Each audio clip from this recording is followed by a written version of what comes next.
नमस्कार मेरे प्यारे साथियों, गुड मॉर्निंग।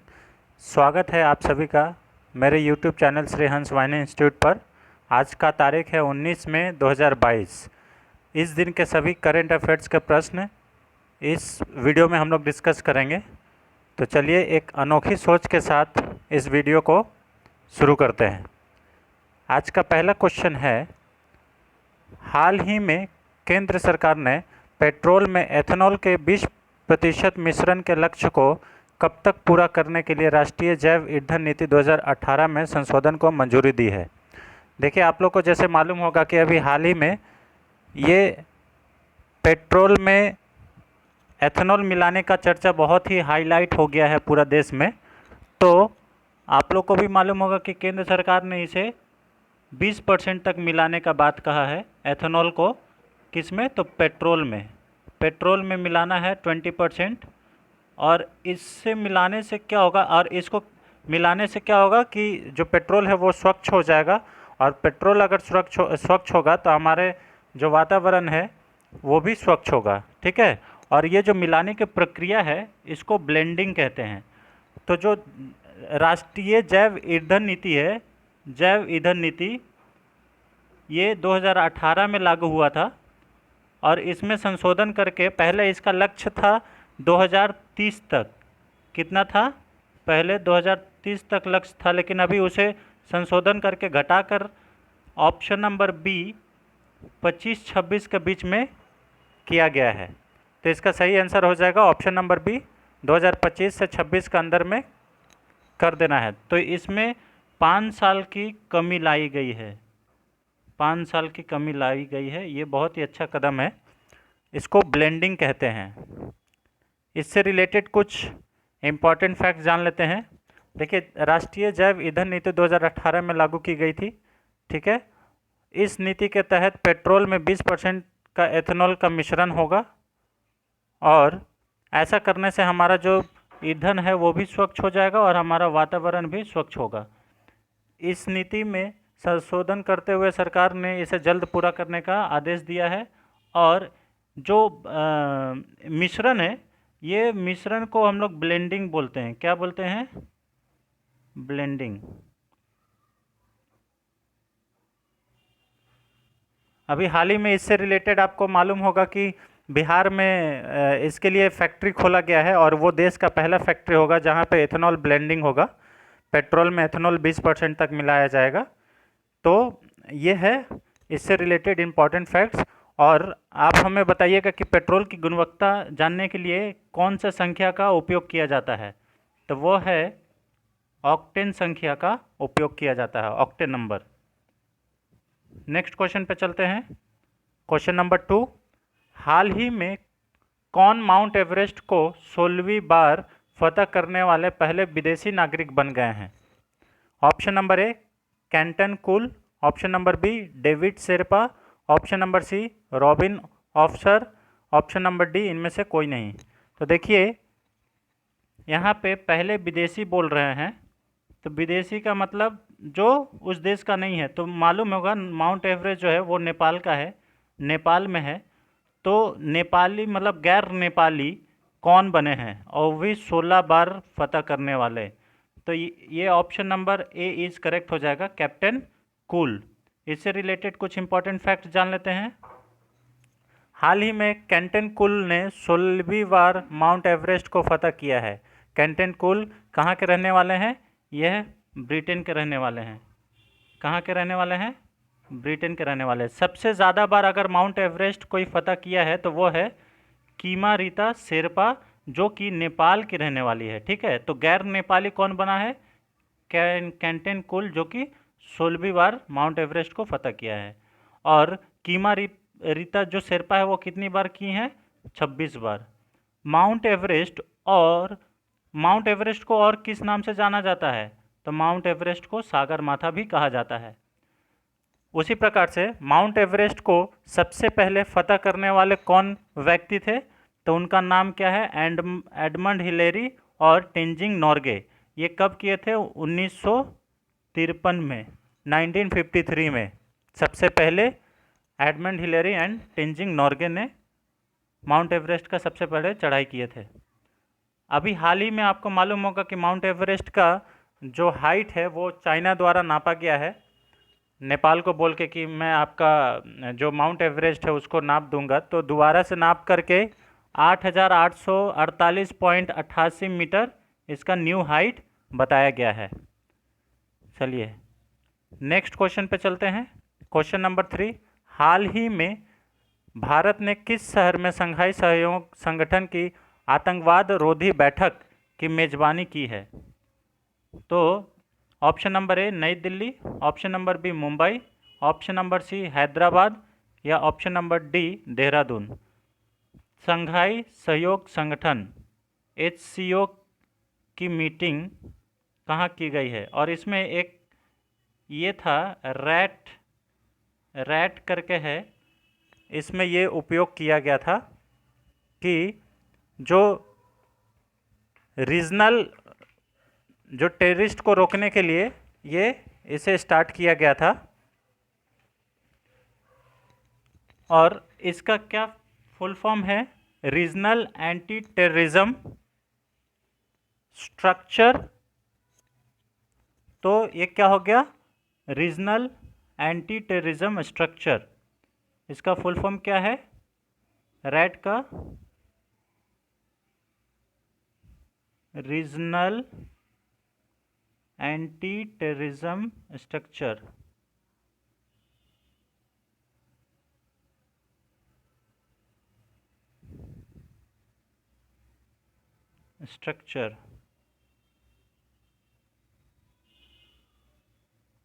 ठीक है। और इसका बैठक कहाँ पे होगा? न्यू दिल्ली में। कहाँ पे होगा? न्यू दिल्ली में। नेक्स्ट क्वेश्चन पे चलते हैं। क्वेश्चन नंबर, इसमें कितने देश हैं? इसमें देश हैं 8 देश। एशियो में कितने देश हैं? 8। ठीक है। नेक्स्ट क्वेश्चन पे चलते हैं। क्वेश्चन नंबर 4, हाल ही में किस राज्य में ग्रीनको ग्रुप के द्वारा दुनिया का सबसे बड़ा अक्षय ऊर्जा भंडारण संयंत्र कहाँ पे स्थापित किया गया है? Option number A Andhra Pradesh, option number B Telangana, option number C Maharashtra और ऑप्शन नंबर डी तमिलनाडु। तो देखिए, दुनिया का सबसे बड़ा अक्षय ऊर्जा रिन्यूएबल एनर्जी का जो भंडारण है वो आंध्र प्रदेश में स्थापित किया गया है। और कौन कंपनी इसको कर रहा है? ग्रीनको ग्रुप द्वारा किया जा रहा है। इससे रिलेटेड कुछ इंपॉर्टेंट फैक्ट्स जान लेते हैं। दुनिया का सबसे बड़ा अक्षय ऊर्जा अभी बताएं, ये कहाँ पे किया जा रहा है? कुरनूल में। और कुरनूल कौन सा राज्य में पड़ता है? आंध्र प्रदेश में। आपको मालूम होगा कि आंध्र प्रदेश का 3 राजधानी प्रस्तावित है, कुरनूल, विशाखापट्टनम और अमरावती। अच्छा, दुनिया का सबसे बड़ा फ्लोटिंग सोलर एनर्जी प्लांट कहाँ पर लगेगा? सबसे बड़ा फ्लोटिंग सोलर एनर्जी प्लांट कहाँ लगेगा? तो ओमकारेश्वर बांध पर लगेगा, जो कि कहाँ पे है? मध्य प्रदेश में है। ठीक है। दुनिया की पहली फ्लोटिंग सिटी कहाँ पे बन रही है? फ्लोटिंग सिटी, तो ये है साउथ कोरिया में। कहाँ बन रही है? साउथ कोरिया में। दुनिया का सबसे बड़ा कार्बन कैप्चर प्लांट कहाँ बन रहा है? आइसलैंड में। ये सब इम्पॉर्टेंट फैक्ट है जो कि आपको याद रखना है। ये एग्ज़ाम पॉइंट ऑफ व्यू से बहुत ज़्यादा इम्पॉर्टेंट है। और अगर आप लोग को ये हमारा प्रयास अच्छा लग रहा है तो चैनल को ज़रूर सब्सक्राइब करें, वीडियो को लाइक करें एंड शेयर करें। नेक्स्ट क्वेश्चन पे चलते हैं। क्वेश्चन नंबर 5, विश्व बैंक ने श्रेष्ठ परियोजना के तहत स्वास्थ्य सेवाओं को बढ़ावा देने के लिए किस राज्य को 350 बिलियन अमेरिकी डॉलर को मंजूरी दी है? Option number A Gujarat, option number B Assam, option number C Paschim Bangal या ऑप्शन नंबर डी राजस्थान। तो श्रेष्ठ परियोजना के तहत गुजरात राज्य को वर्ल्ड बैंक ने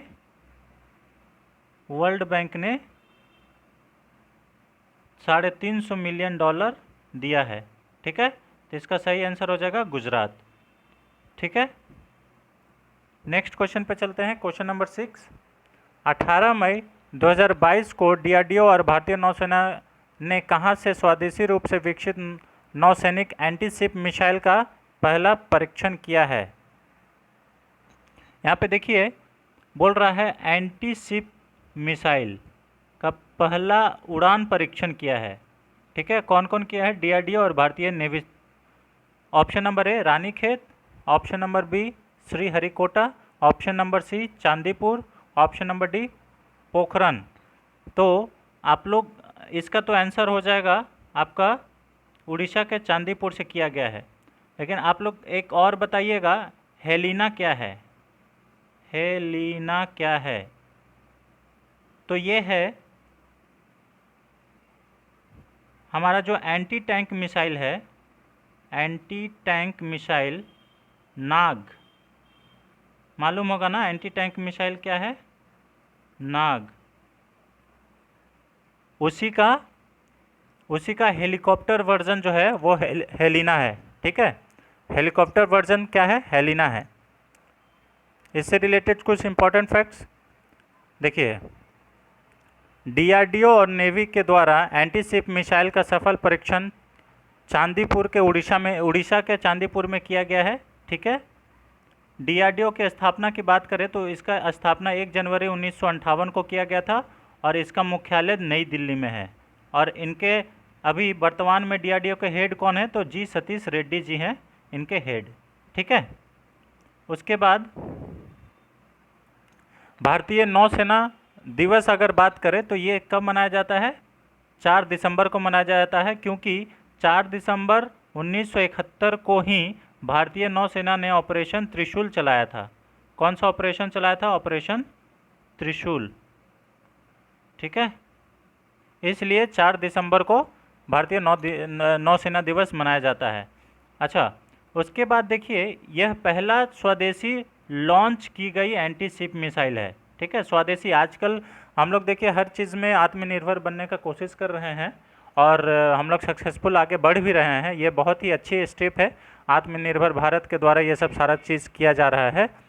तो अभी इसी में देखिए प्रोजेक्ट 75 के तहत 6 पनडुब्बी बनाने का ये जो लक्ष्य लिया गया था उसमें लास्ट इस बार बन के आ गया है। तो इसमें आप लोग बताइएगा कि ये जो 6 पनडुब्बी है ये कौन कौन सा है? तो यहाँ पे देखिए जैसा कि आपको लिखा हुआ होगा, आईएनएस करंज, आईएनएस बेला, आईएनएस खंडेरी, आईएनएस बागीर, आईएनएस बागसीर और आईएनएस कलवरी। ठीक है, तो ये जो बागसीर है ये भी आज लॉन्च हो गया है। ठीक है, ये भी बन के तैयार हो गया है। तो ये जो 6 है ये पनडुब्बी जो है, जो प्रोजेक्ट 75 के तहत बनाया गया है, इसे बहुत इम्पोर्टेंट मार्क करके चलिए और ये सोच के चलिए कि आने वाले समय में ये पूछा ही जाएगा।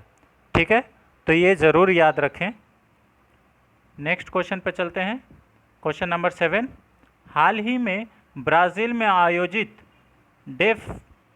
डेफलिम्पिक्स, ठीक है, डेफलिम्पिक्स जो होता है ये चालू किया गया है, मीन्स डेफ ओलंपिक्स है ना, डेफ प्लस ओलंपिक।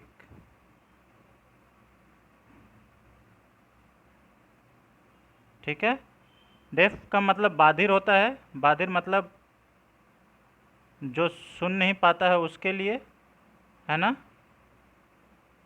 बाधिर, और उसके लिए ओलंपिक खेला गया है। और इसमें बोला जा रहा है कि 2022 में भारत कितने पदक के साथ कौन सा स्थान पर रहा?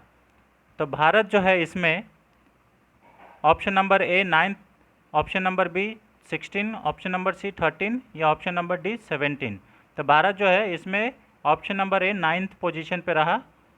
तो इसमें देखिए इससे रिलेटेड क्या फैक्ट्स है। डेफ प्लस ओलंपिक जो है ये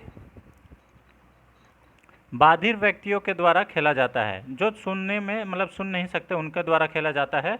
इसका आयोजन कहाँ किया गया था? ब्राज़ील में। और ये कितना संस्करण था? 24वां संस्करण था। इस आयोजन में सबसे ज़्यादा अगर टॉप पे रहा फर्स्ट पोजीशन पे तो वो है यूक्रेन। कौन था? यूक्रेन है। कितना पदक?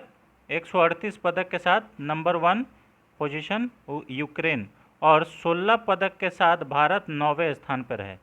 जिसमें से कितना गोल्ड है? जिसमें से 8 गोल्ड है, 1 सिल्वर है और 7 जो है वो ब्रॉन्ज मेडल है। ठीक है, तो गोल्ड वाला याद रखिएगा। गोल्ड कितने हैं? 8 गोल्ड है। ठीक है, सिल्वर कितने हैं? 1 सिल्वर है। ठीक है, इसका शुभंकर क्या है? नीनो है। और इसका आदर्श वाक्य क्या है? खेल हमारे दिलों में रहते हैं। क्या है आदर्श वाक्य? खेल हमारे दिलों में रहते हैं। ठीक है, नेक्स्ट क्वेश्चन पे चलते हैं। हाल ही में सोमालिया के नए राष्ट्रपति कौन बने हैं? Option number A Hassan Sheikh Mahmud, option number B Abdulla Saeed, option number C Mahendra Rajapaksa, या इनमें से कोई नहीं। तो इसका सही आंसर हो जाएगा, हाल ही में सोमालिया के नए राष्ट्रपति बने हैं हसन शेख महमूद। ठीक है, हसन शेख महमूद बने हैं। इससे रिलेटेड कुछ फैक्ट। हाल ही में जो हसन शेख महमूद है वो यहाँ के राष्ट्रपति बने हैं। सोमालिया को आप लोग जानते होंगे कि समुद्री लुटेरों की वजह से जाना जाता है, जिन्हें हम लोग पायरेट्स ऑफ सोमालिया कहते हैं। ठीक है, बहुत ही गरीब कंट्री है, इसलिए ये लोग जो भी रास्ता में सामान जाता है, बड़े बड़े जहाज, उनको लूट के अपना जीवन यापन करते हैं। उसी प्रकार से अगर अपॉइंटमेंट की बात करें तो सूडान के प्रधानमंत्री कौन बने हैं? तो ये है अब्दुल्ला हमदोक। ठीक है, सोमालिया की राजधानी की बात करें तो यह है मोगादिशु। ठीक है, अच्छा, उसी प्रकार से हॉर्न ऑफ अफ्रीका में कितने देश आते हैं? तो ये आते हैं 4 देश। कौन कौन से? इरिट्रिया, जिबूती, इथोपिया और सोमालिया। ये हॉर्न ऑफ अफ्रीका के 4 देश हैं। ठीक है, इसको याद रखिएगा, बहुत इंपॉर्टेंट क्वेश्चन है ये। हॉर्न ऑफ अफ्रीका में ये क्वेश्चन आ जाता है कि 4 ऑप्शन देगा कि इनमें से कौन सा हॉर्न ऑफ अफ्रीका का देश नहीं है। तो उसमें क्या होगा कि एक आपको हॉर्न ऑफ अफ्रीका का देश नहीं दिया हुआ रहेगा, तो आपको सभी देश आएंगे तभी आप उसको टिक कर पाइएगा। नेक्स्ट पॉइंट है हमारा, अफ्रीका मतलब भूमध्य रेखा 2 बार कौन सा नदी को काटती है? भूमध्य रेखा, तो वो है कांगो नदी को। कौन सा नदी को? कांगो नदी को। और मकर रेखा 2 बार किसको काटती है? तो लिम्पोपो नदी को काटती है। लिम्पोपो नदी को 2 बार काटती है। ये है मकर रेखा। ठीक है, मकर रेखा 2 बार काटती है। नेक्स्ट क्वेश्चन पे चलते हैं।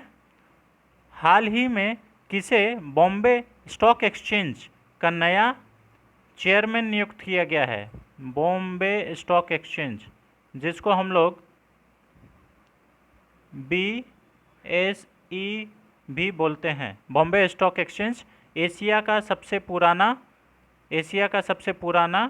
स्टॉक एक्सचेंज है। एशिया का सबसे पुराना, है ना?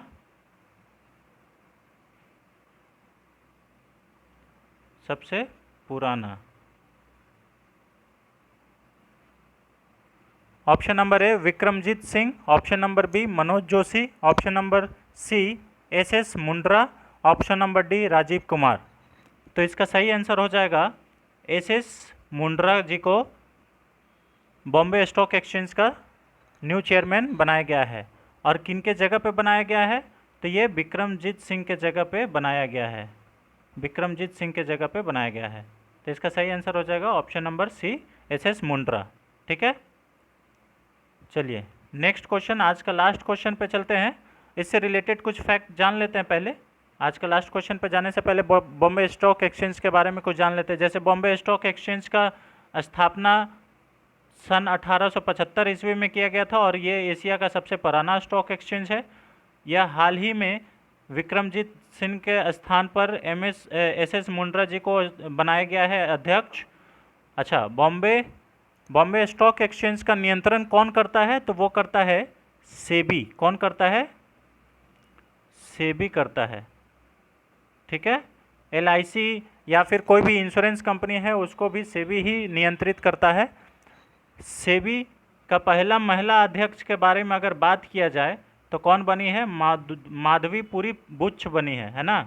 और सेबी की स्थापना की बात करें तो 1992 के अधिनियम से इसकी स्थापना की गई थी। तो ये सब फैक्ट जो है इम्पोर्टेंट है। और कैसा लग रहा है ये वीडियो आप मुझे ज़रूर बता सकते हैं अपने कमेंट के माध्यम से। आज का लास्ट क्वेश्चन पे चलते हैं हम लोग। हाल ही में भारत के राष्ट्रपति रामनाथ कोविंद ने कहाँ पर भारत जमैका मैत्री उद्घाटन किया है? तो देखिए जमैका यहाँ लिखा ही हुआ है, भारत जमैका मैत्री उद्यान मतलब पार्क का उद्घाटन किया गया है। Option number A Mumbai, option number B Kingston, option number C Delhi या ऑप्शन नंबर डी इनमें से कोई नहीं। तो इसका सही आंसर हो जाएगा किंगस्टन में। आपको मालूम होगा कि राष्ट्रपति रामनाथ कोविंद जी अभी हमारे जमैका के यात्रा पर हैं और ऐसा करने वाले ये पहले भारतीय राष्ट्रपति बने हैं। हाल ही में जो भारत के राष्ट्रपति हैं रामनाथ कोविंद जी, वो जमैका के जमैका के यात्रा पर हैं और ये पहले ऐसा करने वाले पहले राष्ट्रपति बन चुके हैं। जमैका का राजधानी किंगस्टन। ठीक है। तो ये रहा आज का 10 क्वेश्चन करंट अफेयर्स के, जो बहुत ही महत्वपूर्ण है सारे एग्ज़ाम के पॉइंट ऑफ व्यू से। अगर आपको हमारा ये प्रयास अच्छा लग रहा है तो मेरा चैनल को सब्सक्राइब करें और वीडियो को लाइक एंड शेयर ज़रूर करें। Thanks for watching. Thank you so much.